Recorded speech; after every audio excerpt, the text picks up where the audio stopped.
Welcome to Love of the Game. I'm your host SJ for our NBL1 East show. And joined with me today is Mason Bragg from the Manly Sea Eagles. Thanks for joining us today, Mason. Yeah, no worries, mate. Thanks for having me. Before we start the show, I'd like to shout out our sponsors, Precise Accounting Group, for a dream teammate, just like Mason Bragg over here, leading the league in assist. They'll set you up perfectly to get you bang for your buck during this tax season. So give them a call. Now, Mason, to start the season, 18 points, as I said before, leading the league, 10 assists, 7 rebounds, 2 steals, and shooting at nearly 50%. How have you been finding your basketball down there at Manly? Yeah, really good. It's been pretty interesting playing with a whole new group of players and a brand new coaching staff, but it's seemed to go pretty seamlessly so far, which has been really nice. And I mean, averaging 10 assists a game is nice, but I think I've got to give that credit to all the guys on the team shooting the ball so well. So I've never averaged 10 assists in a game, 10 assists in a season before. So I think I've got to credit that to all the good shooters we've got on our team.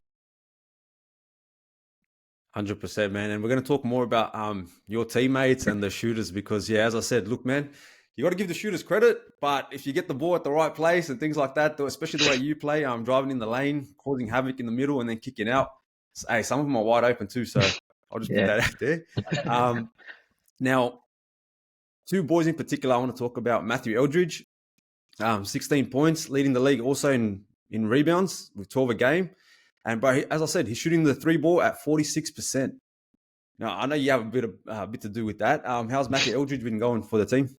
Yeah, definitely huge. I think it might have been you that was commentating our game and said he's one of the most underrated players in the league, and I have to agree with that 100%.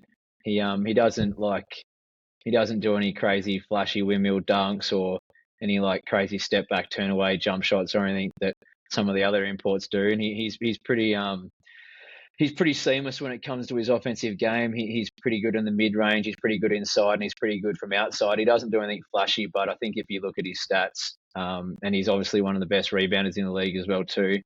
He's actually also a pretty good distributor out of the post as well too.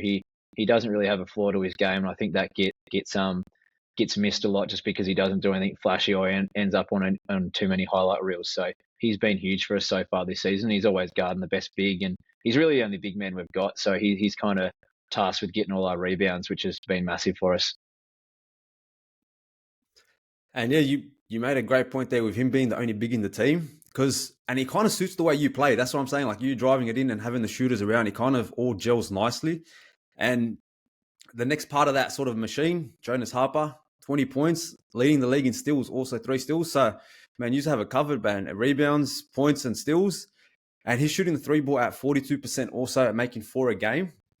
How's he helped your game?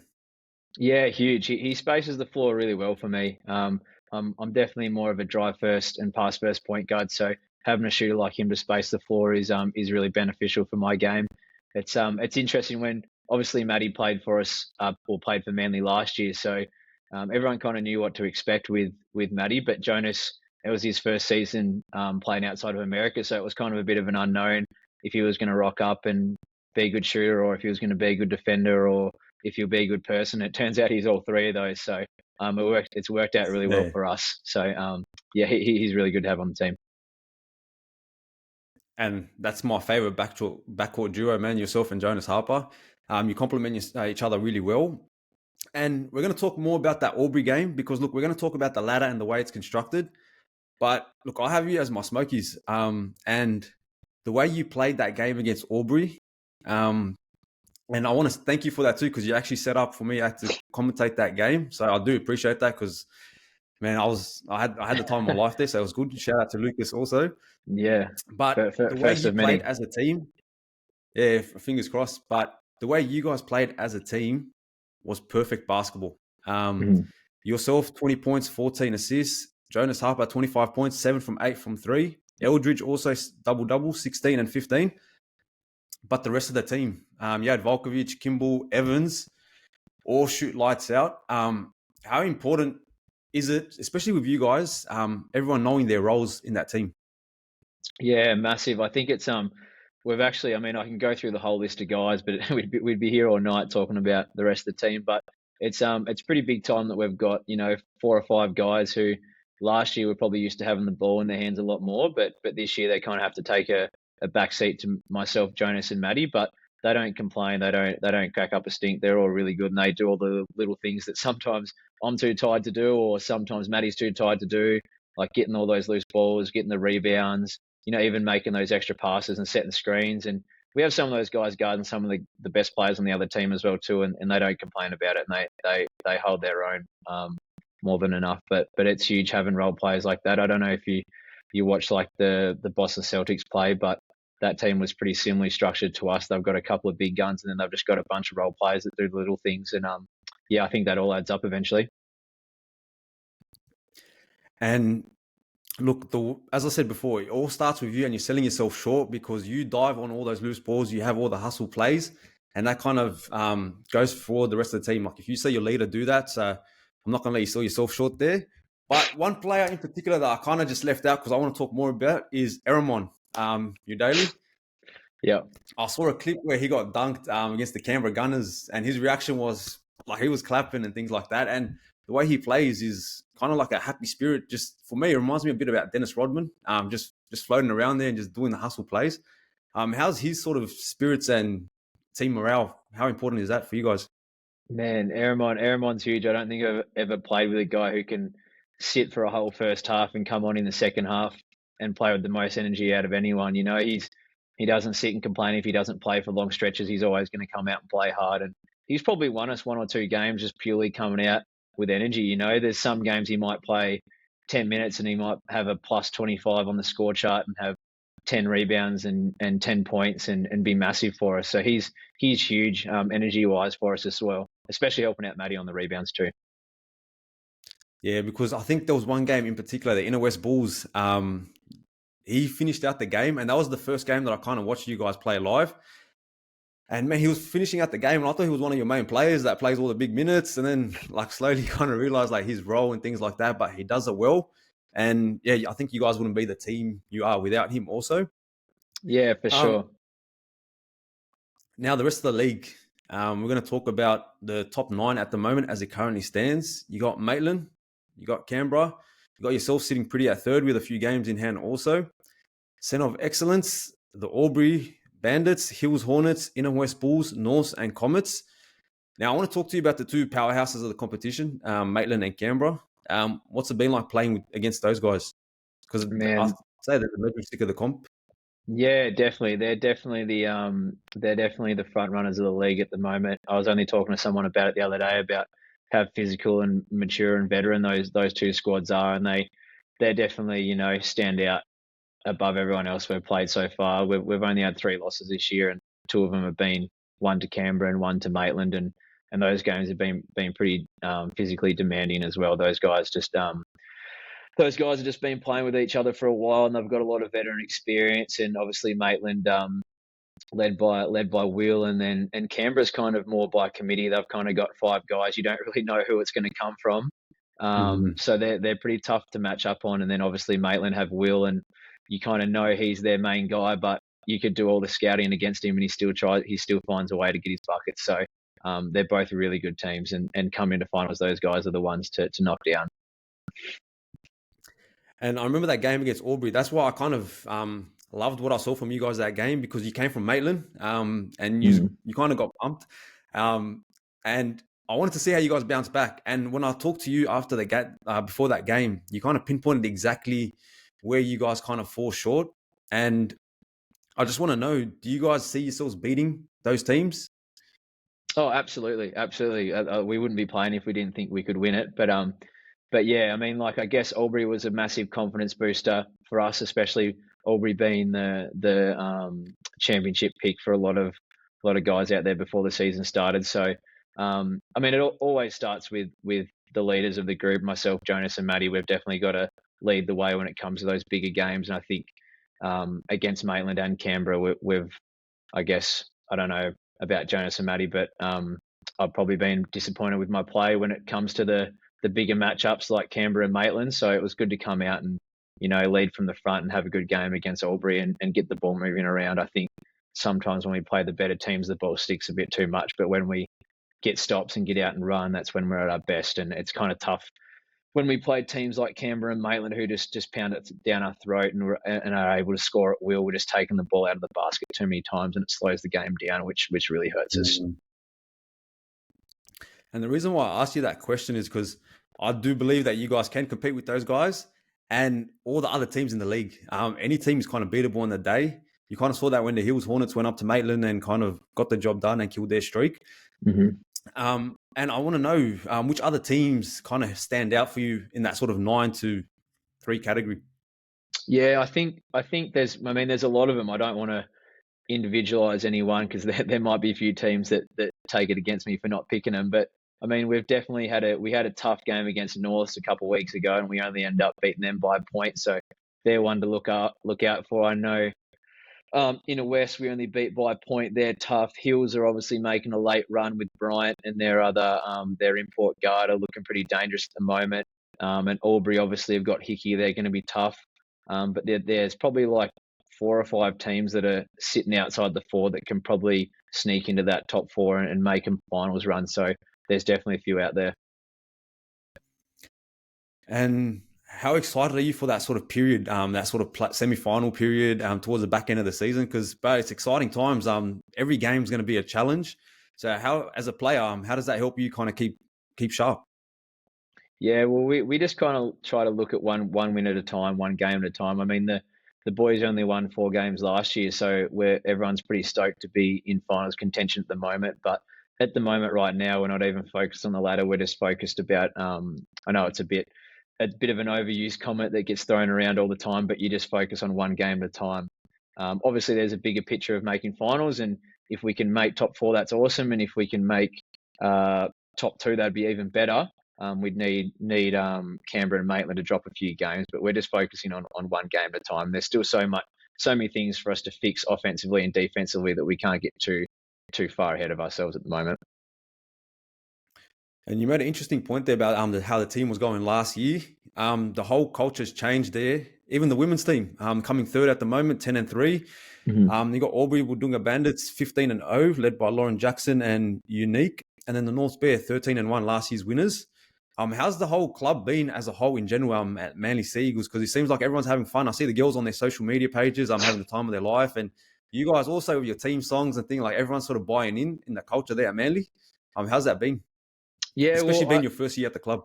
Yeah, well, I think it's actually a funny one. I think the culture was already there last year. I think it just was a bit of a bummer that the boys team had a bit of a down year. I know that previously, I'm not sure how long ago, maybe 4 or 5 years ago, they had a really strong core veteran group, and they actually made a fair few grand finals. But then I think all the older boys retired at the same time, and then they were kind of left with a bunch of junior players and had to rebuild from there. But as far as I believe, from the moment I got here, the culture was already set in. Everything's really team orientated.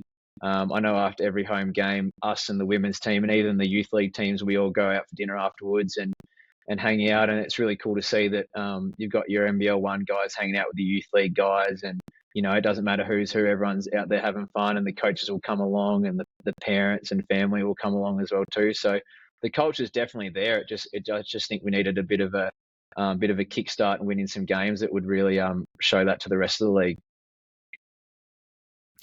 And I want to give a shout out to you, especially, and the whole Manly Sea Eagles organization, because as you said, man, it's a culture where they kind of invite everyone in, and you guys just hanging out with those youth leaguers, like, it means a lot to them. I've been to a few games where the youth leaguers kind of look up to the NBL1 players and go, like, man, I want to do that. I want to be that. And them watching you will probably be the best thing for their development also. So, congrats on that, and to the team and the club in general. Yeah. Now we're going to talk about your journey. I guess I'll quickly add, I forgot to mention that there's a couple of guys at the club, like our coach Tim Hill and Dwayne Jordan, our GM, and Rad as well too. A couple of guys in the office that are ex-players who obviously they care a lot about the Manly basketball tradition and the culture, and they really do a good job of keeping that tradition ingrained in the club as well too. So I think that's a major point on why the culture is so strong. I was going to ask that. I saw that as the coach, and I was going to sort of discredit his work, but we have a fan question that's going to be about him later on. So we're definitely going to hear more about Tim Hill's coaching methods down there at Manly, especially that offensive charge. I want to know how much that's setting back at the moment. But yeah, talking about your love of the game moment, growing up there in Tasmania, how did you fall in love with the game of basketball? Well, my dad is actually was actually an American import, and he came out in 1985 or 1986 maybe, and played in what's now the NBL1 South. He was playing for Tasmania in that. So I've been playing basketball ever since I could walk. So that was kind of a sport that was, I didn't really have a choice whether or not I was playing it or not, but it's a good thing that I love it. So it was always cool. I'd always used to always have these good memories of going and watching dad play when I was younger, and always inspired to be just like him. He was my favorite player growing up, and everything. I wear number 6 because he wore number 6. And yeah, so I guess my love of the game started with my dad, and watching him play. I can still remember like vaguely a few moments of him dunking in the game. I think he might have tore the rim off one time in a warm up with a dunk, and he was obviously a lot more athletic than I was, but yeah, my love of the game definitely started with my dad, and he loves my games. He still watches all of them, and he's actually coming to a game in a couple of weeks to watch me play, so that would be good. Oh, beautiful. No, that's Mm, respect that. And yeah, that just seeing you talk about that sort of that bond, you're kind of like reflecting back. Now I've got a question mm. to ask you. At what age did you beat your dad one on one? Oh man, uh, jeez, we used to play a fair bit in the driveway, but he would never ever let me win. I think we stopped playing at the time that he realised he probably wouldn't beat me anymore. So, um, yeah, so I don't remember what age it was, but he always used to beat me up in the front yard for sure. But my dad was taller than me. I think he was like 6'4", 6'5", so he was always beating me in the one-on-one battles in the backyard. No, beautiful, beautiful. Now we're going to talk about another interesting part of your journey that I was kind of doing some research. NBL1 champion with the Perth Wildcats. What was that experience like from going up from to Tasmania to the big jungle down there in Perth? How was that experience like for yourself? Yeah, it was massive. I probably underestimated how big of a culture shock it was going to be moving from Tassie to Perth, playing in front of 15,000 people every week was mayhem. I mean, I come from Burnie, and there's only, I think the population of Burnie, my hometown, is only 15 to 20,000, so you could fit my whole town in the in the Perth Stadium. But winning the championship was massive. It was kind of all a bit of a whirlwind experience, which kind of came out of nowhere, and yeah, super grateful and super lucky, and it's something that I never took for granted. I know I'd always get to the game 3 hours before the game so I can go and warm up on the court by myself, and just soak in the atmosphere of playing in front of such a big stadium. So it was definitely something that I'll never forget. And another thing that caught me off guard was your teammate Bryce Cotton. His first season there at the Perth Wildcats when you guys won the championship together. Did you know that Bryce Cotton would have the impact that he would have on the NBL at that time? No way. We we had a bit of a weird situation with our imports. This was my first year at Perth. I think we might have sacked 2 imports before getting Bryce, um, and we weren't playing that well. I think we were bottom of the ladder coming into Christmas time, and that was about midway through the season, and we just sacked our second import. Um, I mean, it wasn't good that we weren't winning, but it was good for me as one of the young guys because I was actually getting a fair bit of opportunity to play because we weren't winning as much, and a few of the older boys weren't playing as well. So as bad as it was that we weren't winning, it was good for me to experience some playing time and have some impact in some games, which was really fun. But yeah, we brought Bryce in early January, and yeah, the rest is history, I guess. We went from bottom to first and ended up winning the NBL championship, which was crazy. And at that time, the playoff streak was still alive. Of like, I think it was like 30 years straight of making the playoffs, which was a world record, and we were on track to not make the finals or not make the playoffs that year. Mm. So thank God Bryce came and saved our asses there. So he was huge, and he's for the quality of player and the high level that he plays, he's really a no fuss athlete. He doesn't have a big ego. He comes in and he works just as hard as everyone else, and he never complains. So I think when you've got a player that's so good like that and can come in and play like that and be so unselfish, it just makes a sort of a domino effect with the rest of the team. And it was really good to see, and it was really good learning experience for me to see that at such a young age. Yeah, because honestly, the way and it kind of made sense to me when I saw it because that's the kind of way you play with that whole tenacity, no frills kind of player, and you just want to win. You do what you can to facilitate everyone, and the joy that you play with and getting everyone involved, especially the games that I've seen, has been like wonderful to watch. But I want to talk about the whole Perth experience also, playing in front of that big stadium there, and as you said, with the whole pressure, the whole culture at Perth. Did you what as the sort of advice that you would give to any youngsters experiencing that also? What can they kind of look forward to, and what can they do better? Like, what are a few things that are essential for them to succeed and kind of stay consistent at that level? Yeah, well, I guess it's a kind of thing that you got to look at. Like, I know when I was getting in and playing my first couple games and minutes that there's no need to put such big expectations on yourself when you're out there playing because you're playing against former NBA players sometimes and NBL veterans and no one's actually expecting you to go out there and, you know, steal it off them or score them. So it's like if they score on you, so be it. They're meant to. But if you go out there and just play with no fear and have a lot of fun, that's when the good things start to happen. I think a lot of young kids can get in and start to overthink things and think they've got to come in and score 20 points and get 10 assists straight away. But no one's actually expecting that of you. So I think just going out there and playing free and playing fun is the best way to go about it. And I think that definitely helped me in my first couple games. Oh, beautiful. And yeah, wonderful piece of advice because yeah, you kind of sometimes you can beat yourself before you get over that white line.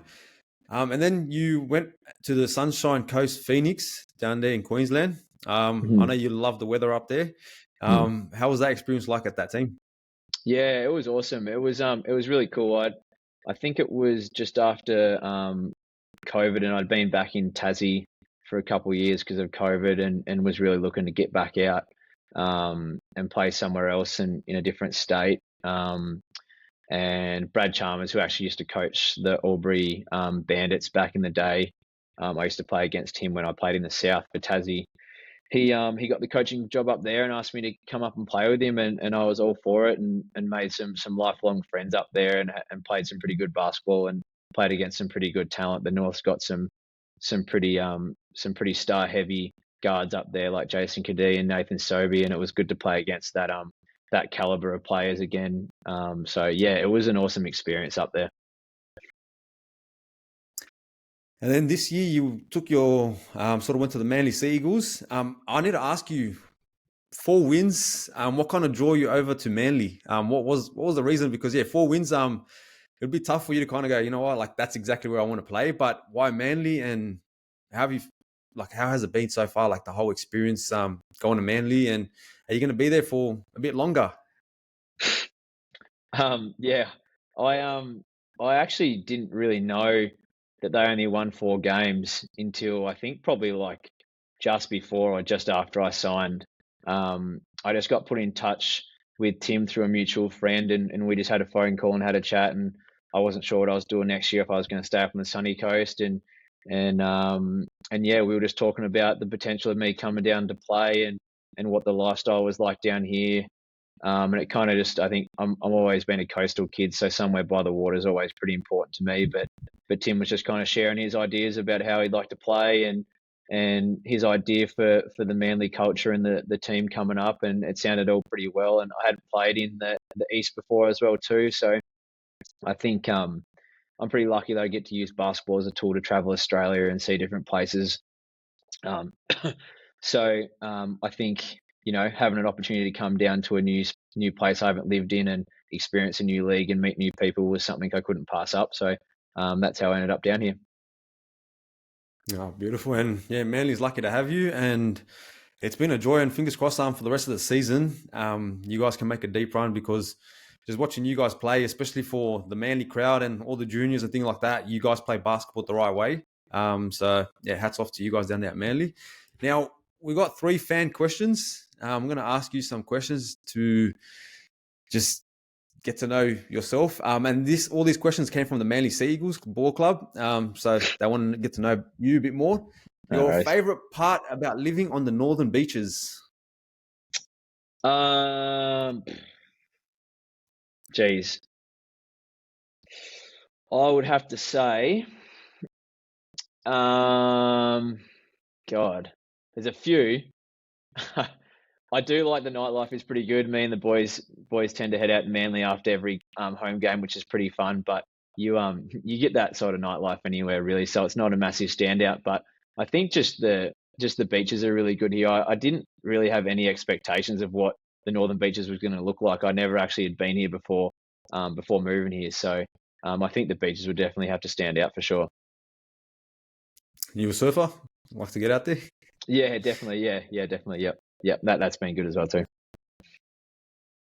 Beautiful. The next question is, what do you miss most about Tassie? Definitely the small town vibe. I miss that a lot. Obviously down in Tassie, it's pretty quiet, and there's no traffic, and you can pretty much go anywhere, and it's a lot cheaper to go out and eat there as well too. So, um, it's I suppose probably just a whole different lifestyle down there, and I've got a lot of good mates down in Tassie that I miss hanging out with a lot as well too. So, probably just my mates and just the general lifestyle and how quiet it is down there. I miss that a lot. Beautiful. And the last question that we have is, have you enjoyed having Tim Hill as your head coach? Yeah, for sure. It was pretty interesting having a coach that I'd never heard of Tim before, obviously before moving down here, and he'd obviously never coached NBL1 before this season, so I was really like completely unknown to how Tim was going to be as a coach, but he's doing a fantastic job, and I think I mean I don't want to look too far ahead, but I think he's got a big future in coaching. I think he'll end up coaching at levels higher than NBL1 one day soon for sure. He's definitely got a lot of knowledge in his game. I'm definitely learning a lot from him as well too, considering I've played under a lot of experienced coaches. Yeah, he's doing a really good job this year for sure. And I just want to just a follow up question on that is how has he elevated your game? Because look, as I said, 10 assists for the whole season. That's remarkable. It doesn't matter sort of what level it is, but yeah, 10 assists is crazy. And how has he kind of elevated your game, and what kind of knowledge has he been passing down? Because share some over here. Yeah. I think just his play style is so high tempo. It really suits my game perfectly. I think just him giving the whole team confidence just to catch and shoot pretty much whatever shot whatever shot they want. He's been massive for me, and just I really like to get out and transition and run, and I think him just kind of like let me off the leash a little bit and let me go, and kind of let me run the show a little bit out there as well myself, which is good, and it's definitely huge for my confidence is massive. So I think that's been a huge part for how I've progressed this year, which has been really nice. And he's pretty open to me with suggestions as well too. So we bounce a lot of ideas off each other as well too, which has been good. So yeah, just his job installing confidence in myself, and not only myself but the rest of the team has been massive. And what's next after the NBL1 East for Mason Bragg? I'm not too sure yet. I'm really enjoying my time up here in the Northern Beaches, and I don't want to look too far ahead past the season. But I'm really enjoying my time here at Manly, and I'm just going to focus on hopefully bringing an NBL1 championship to Manly, and then see what happens from there.